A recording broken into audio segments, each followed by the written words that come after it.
It was revealed on the eve of the International Motor Show in Frankfurt.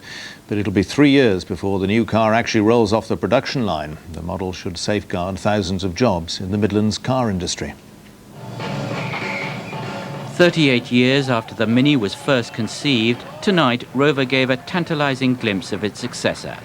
More than £200 million is being spent on developing the new car, designed to help secure the company's future beyond the millennium. The Mini has become an icon of the motor industry, and we're proud that that's what it is, and so the new car has built on that. But having said that, the new car is an entirely modern car. It genuinely is a car for the 21st century. The original Mini, brainchild of Sir Alec Isigonis, first rolled off the production lines in 1959. It was designed to get the maximum from the minimum.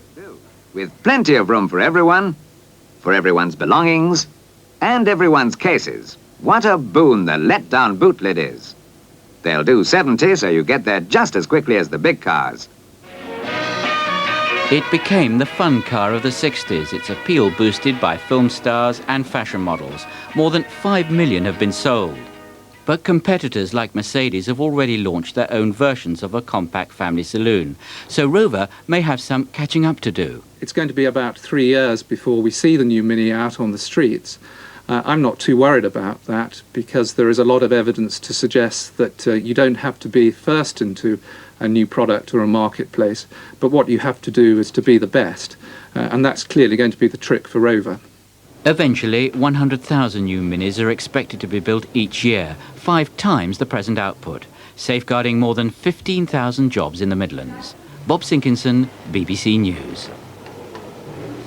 And the main news again tonight. BMW and Rover press conference the evening before the show started. We heard news about BMW's return to motorsport. We saw the rather bizarre-looking space cycle, BMW C1. And then, to everybody's amazement, the new Mini came crashing through a screen and produced the kind of reaction you normally see around supermodels. We didn't get too excited at first. We thought maybe this was another concept vehicle. Remember the Spiritual from Geneva. But Nick Stevenson, head of Rover's design, told us that this was indeed the real thing. This is Mr. Stevenson, ladies and gentlemen. And is this a taste of the new Mini?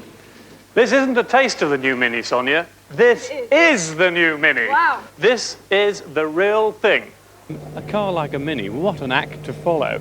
And the car has been with us for nearly 40 years. I mean, that is incredible, isn't it? But Sir Alec Isigonis, all those years ago, created a car that could last so long. And now the task is to replace it. Well, you can imagine this is a pretty terrifying mission. With one that will take us to 2040 then, if you're going up those days. Well, I'd like to think, we could follow Sir Alec's act. Sadly, I think in the modern era, cars don't have such a long life. But certainly, I think the new Mini will have an extensive and healthy life. I think it's great. It's a Mini. It's a new, and it's going to be the new Mini. It's got a wheel in each corner. It looks like a Mini, and I know it's a little bigger, and it's had to be modified slightly for the safety regulations and those sort of things. But I think the team at Rovers have done a wonderful job on it, actually. I'm very proud. And I'm sure Isigonis in the 21st century would have been very proud of it when if he'd have seen it. So, Steve Lewis, you've seen the car for the first